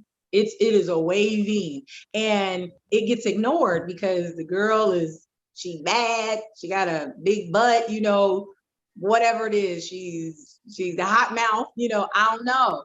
But it gets overlooked. And when it gets overlooked, then you're looking back later as you're going through hell in this relationship and being like, dang, like, I don't know, she just went crazy one day. It's just like, no, she was like telling you who she was, but you couldn't see it because you were blinded by the booty, you know? And man, that ain't even, that is usually happening the opposite though. That's what I'm saying. That's usually it's exactly the opposite. So for most black men, huh? Listen, I'm not saying that there's not things that women will continue to date someone knowing. No, I'm harder on the women with it because women have a lot more intuition. So the fact when they be saying like, I would have never thought this, now I'm like, bull crap, you're lying. Because you know, you get this little thing that tells you like, I think I need to let him go and not, you know, not continue this. But if you feel in yourself and you're like, I can handle it, it's just for fun. We just having a little fun. Or he said he's gonna take me on this trip, which is crazy. You know, there's a lot of that, you know, or I'm just gonna kind of like, you know, use him until Mr. Right comes along. And it's just like you get what you deserve. Like, I mean, like honestly, for me, anytime I've ever done anything foul in my past, not, you know, too many situations, but anytime that I've done it, I'm like, girl, you brought that on yourself, you know, because you knew better. You know, the thought crossed your mind, like, yeah, this one he gonna cause me a lot of like, you know, a headache. And I decided, well, you know, I think I'll be all right. You know, I'm still talk to him just for a little bit longer. And when that headache came, I had no one to blame but myself. You know, so listen to look at those red flags. Don't have your blinders on with that. You know, at this point, when you're looking, I think that's just my advice, you know, to the fellas out there, when you're looking for something real, see those red flags. If you're doing self-work on yourself and you're getting therapy and working on yourself, if that person is not doing that and they have no plans on doing it, chances are that might not be the person, you know, that you should be trying to build with. Unless you think you can change a person. You know, and I want to tag to what E said, you know, and I saw this on Instagram a few months ago, and it said a lot of people, you know, not just women, but even some black men, they weren't raised on love, they were raised on survival. And that changes a whole, I mean, and that produces a high number of those red flags, right? Or an overabundance of abundance means you've been let down a lot. You know, it's just the byproduct of being let down or disappointed. And so, and I mean, this is vulnerable, right? But I mean, I'm just. No, that's good. No, that's good. I appreciate this is a good conversation. At what point do you, in that dependence on being independent, or your this is how I'm gonna be, or at what point should you have that conversation? You know, hey, I think you might have some blank kind of issues. Can we talk through this? Is that a conversation? Is that a vulnerable conversation from a man to woman? If we're going to move forward, we got to talk about this thing before we move forward. Is that a conversation that men can have? Yeah, we can have, but that we should have, or should that come from a sister, girl, auntie kind of friend? And I'm gonna ask you that as a woman. Like, I like this dynamic, right? Because we can ask you too, because it helps us, right? It helps the men on the call tonight. Right. I'm going to be 100% honest and vulnerable with this. I'm going to say at different points in my life that I may be like, what do you mean by that? If I feel like you're coming at me and you're being like sarcastic with that question, I'm going to be like, you're not getting in, you know, like, I don't care. I'm going to try and find a way to get out of it or give you some kind of answer that is avoiding it, you know? If I'm at that space where I'm still kind of like healing for something, or it's a sensitive topic and I don't feel that you're being genuine, then I'm going to be like, you know, you're going to get something else. But I feel like it's on my phone call. That happened to me out of the group. We were having a conversation. I sent a meme saying, you know, the same thing I just told y'all. And later on, it came out that she had an experience. And that kind of triggered her. I said, well, you weren't, that's the conversation we had up front, right? When I was being talking to you, open with you, had you shared that up front, I would have never sent that, right? Because I knew that would have triggered you, right? Right. But if they're vulnerable to that, I mean, like not vulnerable, but if they're triggered to that point, you know, they're probably not volunteering that information. So to your question, like the conversation needs to be had, but of course, if it's coming from a pure place, if you're genuinely, you know, coming from a pure place because you want, you know, the relationship to work and you approach it that way, then cool. Now you can be coming from a genuine place and that person could be so jaded and messed up that they bite your head off. That means that they're not at that place to have that conversation or be in a relationship. That's just honest. And I'm just saying that, you know, speaking truth, you know, for me, like I can look back and be like, oh, that's why I did that. Cause I was like, what's going on here? You know, like, are you being funny? You know, like, are you trying to, you know, be manipulative? And you think all these things because, you know, women's brains, they think about 1,000 things. When a man look at it, he'd be like, okay, maybe one or two things, you know, but we're like, this is that, you know? And so when you add trauma to that and disappointment to that, it's just like, that person better really care for you already because it's going to be tough. And so, yeah, I mean, I think the conversation needs to be had, and I think that it can be had, and it more of the time we should be willing to kind of evoke in that, you know, conversation. If you're, you know, you're the healthier person in that area, you're noticing some things that, you know, this person needs work, but you care about them, lead with that. You know, it's just like in leadership, if you're going to give someone a performance review, you should probably lead with something positive first. True. So then they know like, oh, okay, yeah, you notice these good things or whatever. Now the things that we need to work on. Boom. And, you know, and I'm very sarcastic, and I think sometimes it could be, I'm from the bottom of my whole entire heart, but I have a sarcastic tone. I think I'm humorously sarcastic, right? And so I try and add a bit of humor to it, but not everybody can see that or feel that. And so I have to understand, Kevin, maybe you didn't deliver it in the best manner possible, right? Even though it came from a genuine place, I always think, how is the other person receiving stuff? Right. And sometimes sarcasm is a defense mechanism. Like for me, I don't really like yell or cuss anybody out really like that. That's like not my style, but I'll be sarcastic in a mug. It is one of my it's me protecting me. I'm like, oh, okay. So we're doing that, you know, like and that could drive someone crazy. Like that could just make them want to blow up. But like, that's my way. Your way might be like yelling and stuff like that. You know, we all need work, but being able to identify like, okay, I see what you're doing and let's have a real conversation. Like, I need you to not be so sarcastic because I'm being serious with you right now. You know, that kind of thing. Got to be able to have those conversations. But guys, I'm trying to see if there is any more questions. Hold on. I will give people. I know they got them. I want to hear them. There wasn't really a question, just kind of like commentary. People were crying, laughing about the conversations with the sex talk and being open with the communication and things like that. And the different digs that men and women have on each other. But someone was just saying that I'll give her the first time to snap. Second time she catching these words. Oh no. No, I tried. Once you snap on me, I've been snapped on too much. So once you snap on me, it's a done deal. You catching words right then and there. Because my thing is, if I committed an atrocity, that's one thing. Yeah, snap on me. But if I've done nothing to you, and you're snapping on me because of what you've endured in your past, I'm not paying for any man's sins. So don't snap on me based on what you've been through. Snap on me because of what I've done to you.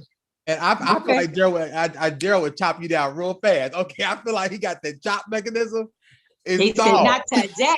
Okay, that chop mechanism. Because I don't know what this thing is. Where I'm not. And again, I'm not bashing black women or anything. But it's like that's just the thing. Like I'm gonna just snap on you. And it's like, what about me makes you feel like you just have to snap on me? It's like and everybody again, like just like we're being vulnerable, we're all we all can be angry by nature. I mean, if you have cognitive brain function, you have these. That's an emotion.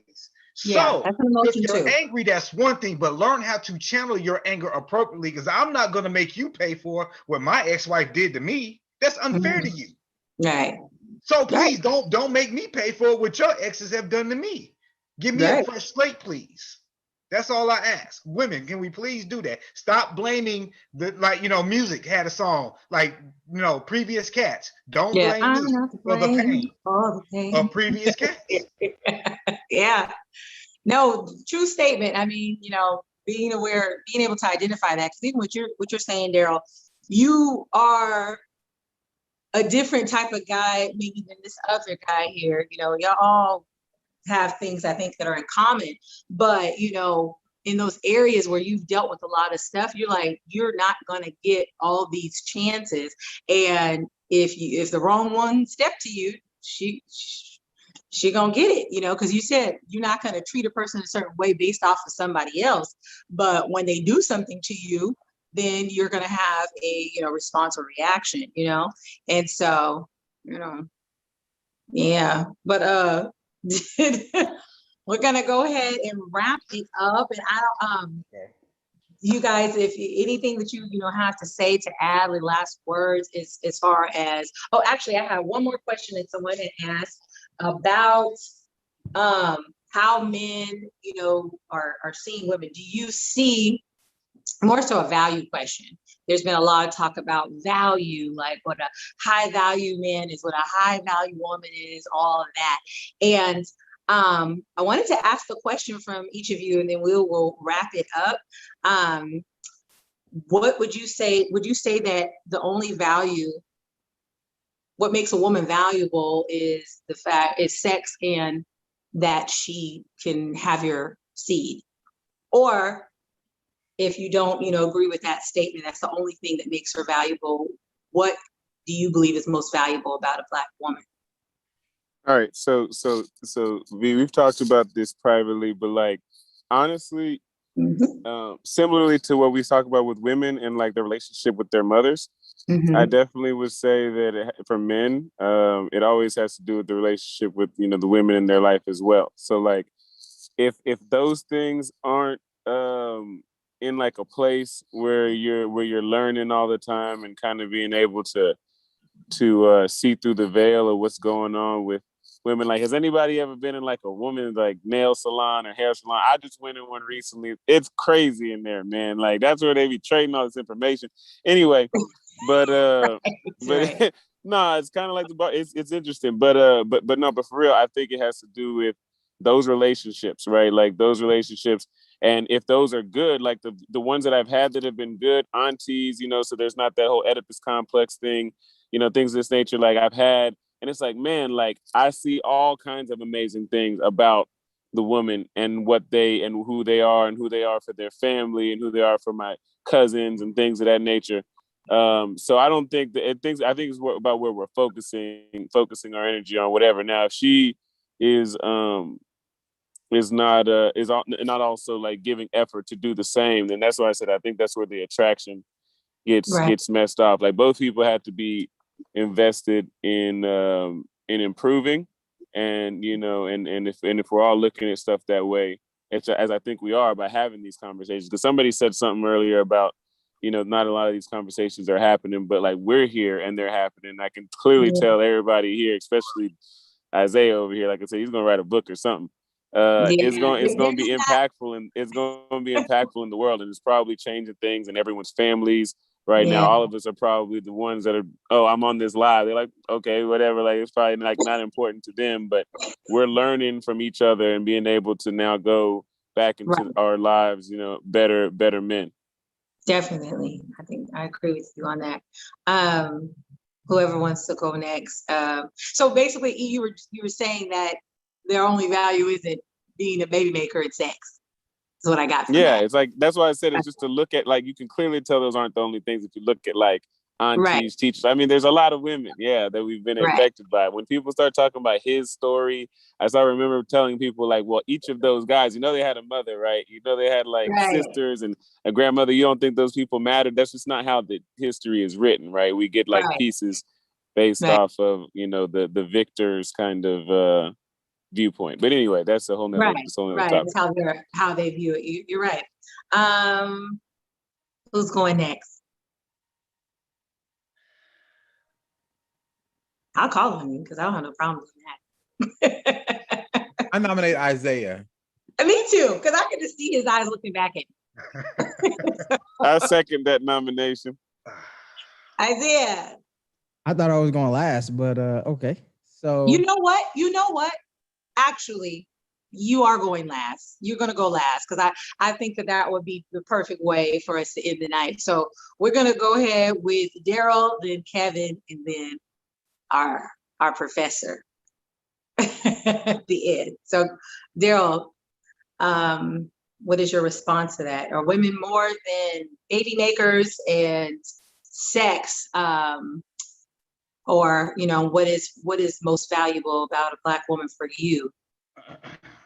Of course, what's most valuable for a Black woman for me is of course how her heart processes love and how her mind processes thought.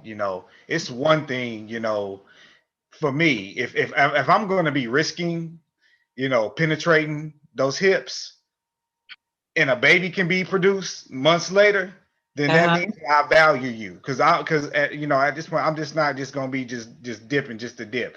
I'm just not. So no, for me personally, I don't look at women as just sex and you just a human incubator. No, absolutely not. But at the same time, when it comes to this high value man, high value woman stuff, a lot of people don't realize that you can still have a good life for someone if y'all don't make six figures, because it comes back. I hear a lot of people talking about this whole equally yoked thing, equally yoked. And it seems like a lot of people think that being equally yoked means that my material possessions have to match your material possessions, or you have to have more. Right, the math is different. But equally yoked, it has nothing to do with material possession. It's all about if you two have a similar or a parallel moral compass.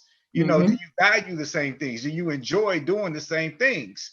So again, that's what I look at a woman. It's not about if she makes $250,000 a year. It's about, do you actually like what you do? Do you love what you do? Doesn't matter to me what you do. It matters to me is if you want to do it. Because again, if you are making that kind of money and you hate your job and you're coming home and you're just some raving lunatic, I don't want to deal with you. I'd rather deal with the woman who loves being a waitress working at Waffle House, and we laughing and we enjoying each other, and we're just making a way doing it like that, and necessarily doesn't have to. We don't have to be struggling, but again, making all that money does not equate happiness. Yes, it may help you with some things depending on what your tastes are, what your material lifestyle is. But again, you don't have to make that kind of money to think that, okay, now I think it goes back to how you think other people are going to perceive you. I don't care. I don't exist to impress the world. I exist to do things in a way that's going to make me happy. And if I'm good. So if you don't like what I like, then that's cool, because I like what I like. And I got peace when I come home, and I got peace with who I'm with, because we enjoy each other. Even if you think that we should be doing something or not, well, we don't want to do that. So if you want to go do that, then cool, do you. But don't worry about what I'm doing over here with me if it doesn't match what your agenda is. And so I'm gonna let Kev have that. Okay, all right. The passion. Kevin. Three things. First, I cannot look at E when other people are talking because I'm going to laugh, okay? Because Daryl said, he said, when I penetrate those hips, I was weak, absolutely weak. Or he said, what else? He said, he started talking about he was dipping. Oh, dipping. I'm not going to be dipping. I was like, come on, dipping dots, okay? History of the future with the dipping dots, okay? But I was weak. Okay. I was all like, baby, dip in my head, like I thought about Dippin' Dots, the ice cream in the future. Like that's what I thought. Okay. Got it. Yeah, because when you dip it for the ice cream, you got to go down. You got to scoop and get that. You're dipping in between them hips. I'm sorry. That's You got to get the essence. Okay, you got to get the essence. Okay. How do I see the Black woman? The Black woman to me, people say, a baby maker, a sex factory, whatever. The Black woman to me, I think the characteristics that really draw me to a Black woman and that will continue to draw me to a Black woman is that of resilience, right? Resilience, if you don't know, resilience is the ability to pop back into shape after being stretched, right? Whether it's a physical stretch, a mental stretch, it's the ability to pop back into shape. So for Black women to have gone through a multitude of issues and setbacks and to be able to bounce back and still be strengthened or strength to everyone else, that's what I love about a Black woman. My mother will always made a way for me to get whatever I wanted, right? And so I will always appreciate a woman's ingenuity, the creativity, the nurturing of the family, even when the family is in a broken state. There's still a bit of nurture, care, and responsibility there. And what's the word? Dag blasted. Resilience, creativity, and the woman's ingenuity, right? I mean, Black women are the literal holders of creation. They are the holders of culture. Yeah. Right? Like they hold the entire creation in their hand. Like Black women, they're like, I don't want to say unicorn, but they're like marvels, right? Like I don't care. Black women are marvels, right?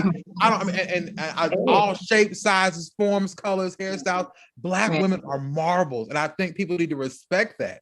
Like I don't say, I mean, people like, oh, trash women. Your mama's a woman. Your mama's a Black woman. You know what I'm saying? Like that blows my mind. A Black woman for me will always be at the top of my dating pool, right? Because I want somebody who's going to share the values that I share, right? Share the love that I share. I mean, and to each their own, right? If you can date whoever you love, whoever you want to love. But for me, what the Bible said, for me in my house, all right, it's going to be a Black love kind of thing, right? Like that's what I want. And that's what I want to show my children. So a Black woman to me is the carrier of life. Not only physical, but the carrier of the cultural life, right? Like it's in I think Maya Angelou said it, like it's in the swing of my hips, but it really is, you know what I'm saying? The shake of her shoulders, the strength of her mind. The essence of a Black woman is amazingness. Right. That's what I think. And I mean, but yes, so she's more, some people may see her as baby maker, sex machine, or dipping between her hips, what Daryl said. But to me, a Black woman is absolutely everything. Hands down. Okay. Resilience. Okay. All right. Love it. I agree with you, Kevin. I'm just gonna say the only Marvel here is young Daryl over here, man. That's the Black Marvel. Women are Marvel. They are Marvel. I just realized that was a pager behind you, Daryl. That's a pager behind you. I haven't seen a pager in 20 years. Yeah. Okay. That was my first pager. It took me a long. I was like, "What is that?" I thought it was like a whatever little suit chains. I said, "That's a pager." I was thinking it was a chain too. I was like, "Okay, you would have your page in your pocket, and then you got the clip there to clip it to your belt. Yeah, so when you take it out, just in case it fell out your hand, it would just dangle instead of hitting the ground. That was the swag back then. That was like 95, I think. 95. Yeah. Okay. Pagers are they like cricket phones? They just never break. I mean, Nokia phones. I mean, I dropped mine several times. It never moved. I mean, back in the day, it seemed like what it was being used. I mean, sometimes what it was being used for, it needed to be durable. Really, really need to be durable. Running, might fall. Anyway, Isaiah, let's hear from you. Come on, take your hand off your face. Here it comes. Bishop, Doctor. Like when somebody looking like they're just in a deep thought and they're just waiting, just like I'm about to hit. Thought about it, okay? I'm about to hit y'all with this genius real quick and go back to what I was doing before this. No, what I was doing is I was soaking up everybody's words, and some of y'all had me rethinking. Nah, I know my foundation, but some of y'all was like thinking like, good points. Maybe I should think that mull some of that over. So I'm actually glad I went last. I needed to hear all that. But you're welcome. Yeah, look at that. Should be a host of a television show, you know what I mean? But yes, sorry, ladies. There's no contrarian here. No, I don't see women as a baby maker, nor just for sex. Do some men do that? Unfortunately, yes. They haven't got the healing they need yet. So on and so forth. Like Kevin said, all life comes through the conduit of a Black woman, specifically, not just women, Black women. Because if you put two things together, The first people here were African Americans. We were all African American. We all are. We just separated. But then I'm not even gonna go that far. But don't go that far. Come on, teach the people. Teach them. Yeah, we here, bro. We here for the lessons. I want to be here that long. People got work tomorrow morning. You know what I mean? But what makes a Black woman most valuable to me? So I'm on this enlightenment path. I'm on this mental health journey. And so not exactly mental health, but the number one thing I always tell anyone I'm talking about is self-accountability. Accountability is key to me. If you cannot be accountable for yourself, your own actions, and the words that come out of your mouth, I can't trust you. I don't care what you say. You said something and you can't stand on your own integrity and say, yeah, I said that. How can I be vulnerable with you or trust you? If I actually have proof of you doing something and you literally gonna lie through your teeth to me, you can't be accountable. All right, what is this? What are we gonna do? There's nothing here for us to do.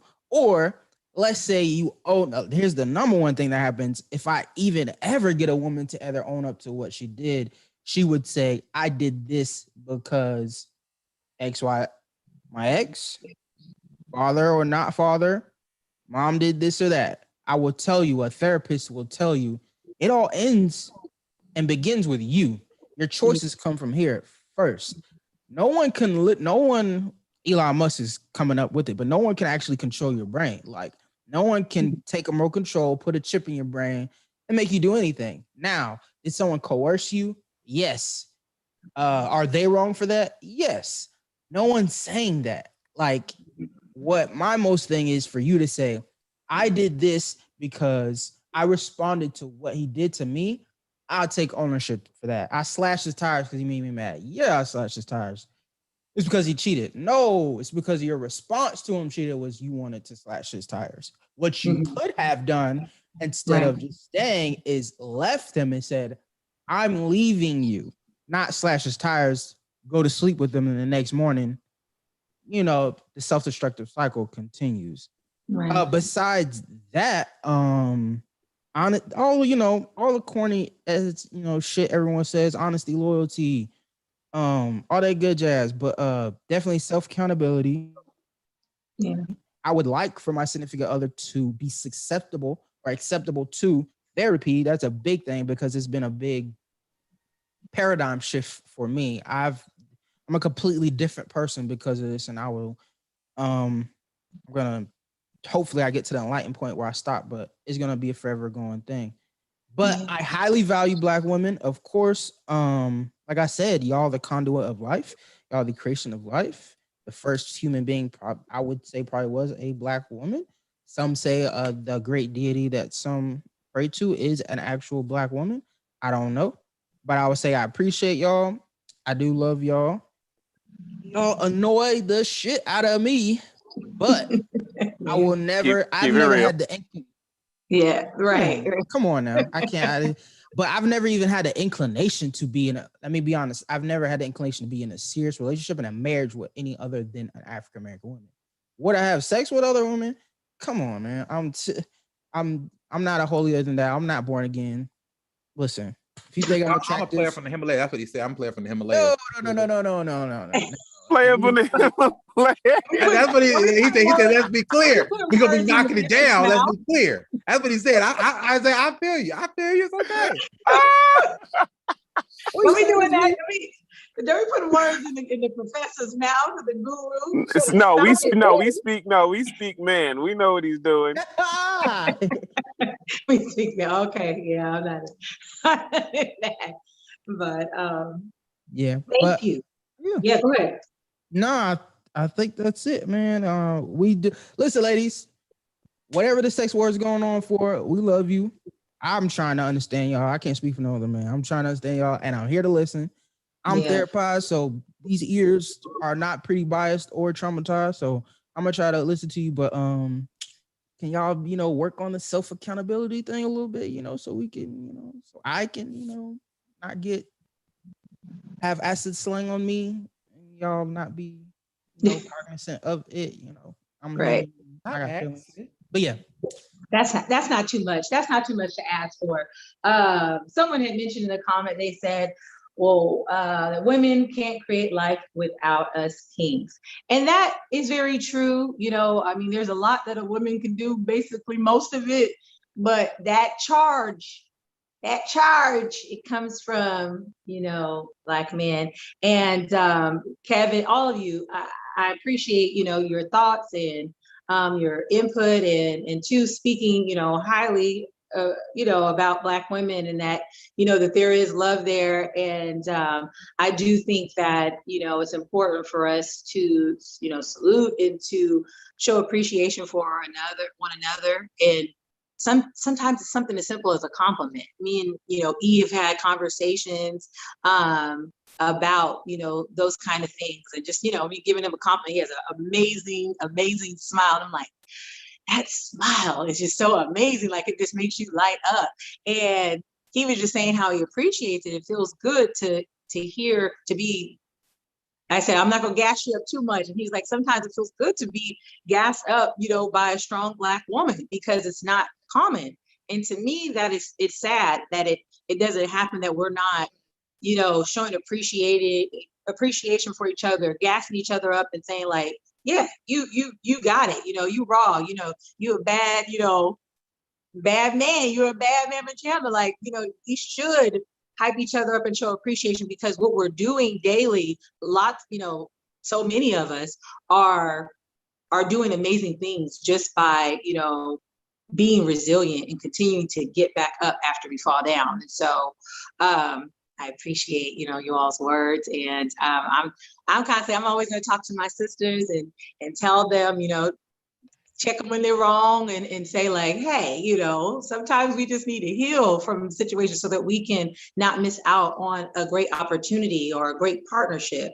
Because a lot of times, you know, it is us getting in our own way. And I mean, both of us on both sides, we're getting in our own way from something great in a beautiful union. So thank you everyone, for sticking with us. Two of y'all are still with us, but Kevin, Daryl, Isaiah, and E, I appreciate you guys so much for this conversation. And for everyone else, thank you for joining us. And until next time. Can we share like our platform? Oh yeah, definitely. I was gonna say, does Isaiah have like a podcast or something, man? Okay, because listen, yes, he does. We need to listen to Isaiah, the professor. Sorry. You were talking about my reactions. I'm watching Isaiah's reactions to stuff. I'm like, man, I want to watch this podcast, man, or something. His facial expressions, expressions enlighten me up. So you guys go ahead and share your all your information, like your IG and things, like anything that you have, so that people can get in contact with you or follow you. I definitely think that you guys are all great, you know, for people to like learn from, or even just to network with. So go ahead and give it to us. Isaiah, go ahead, go first, please. Of course, yes, ma'am. Forget my personal, but my podcast is called Mental Health Podcast. I'm gonna change it. When you look up the name, the word men is in brackets, so it separates itself. It's Men's Mental Health Podcast.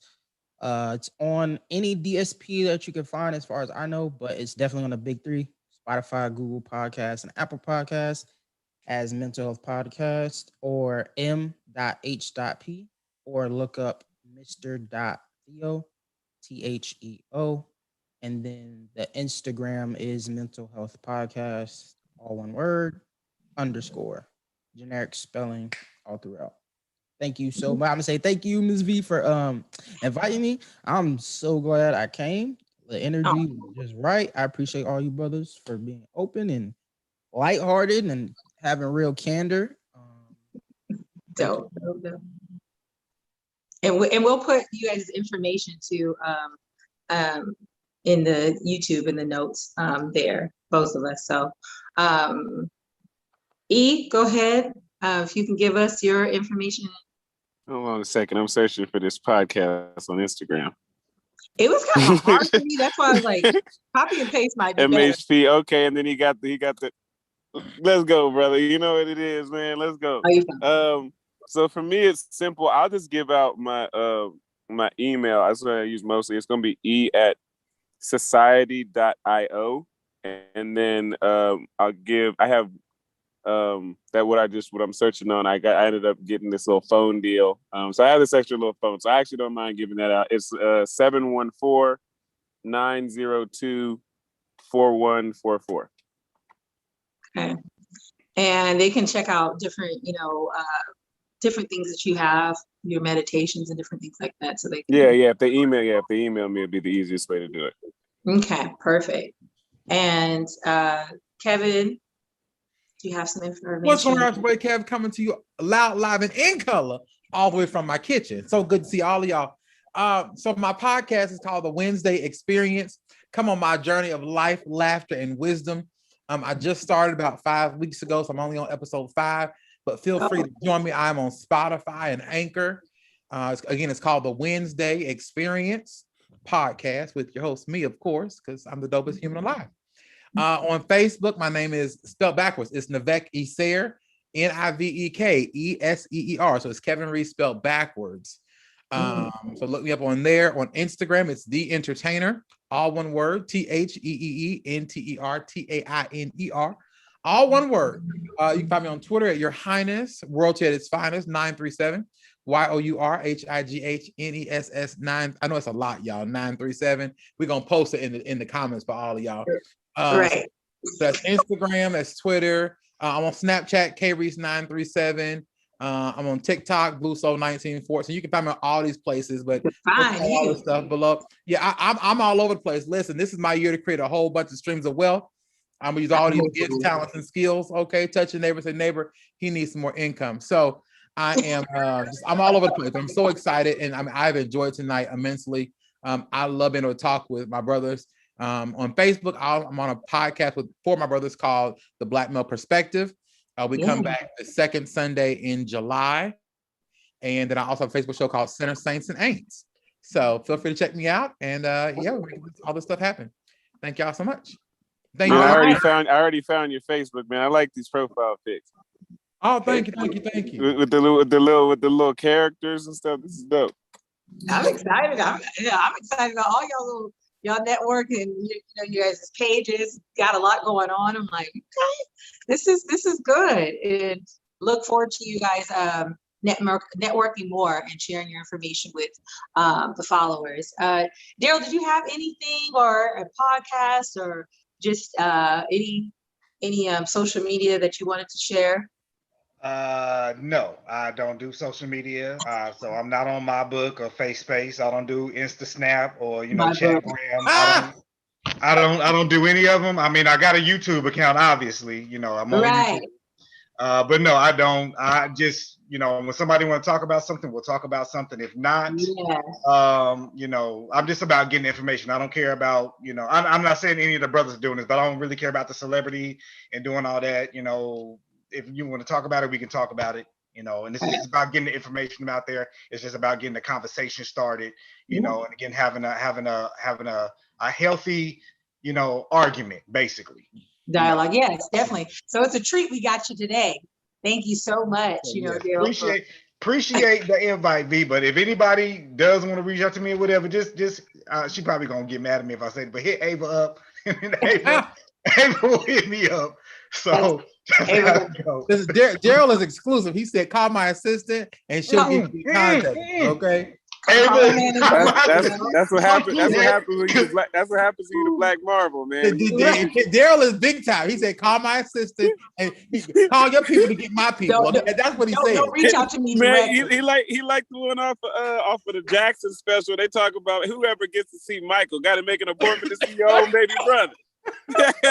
Disclaimer: Ava is not my sister. That's my homegirl. I love Ava. I'm probably your manager. I'm just saying, somebody, hit Ride Up. I say hit Ride Up too. Ride Up, don't hit me up, or Bill or whatever. I don't know, but I'm just saying, but period point blank, I'm not on social media. I got to keep my blood pressure down. That's just how it is. Yeah, I understand. Well, again, thank you guys so much again for a wonderful show. I appreciate you guys. I thought tonight was amazing. And good night, everyone.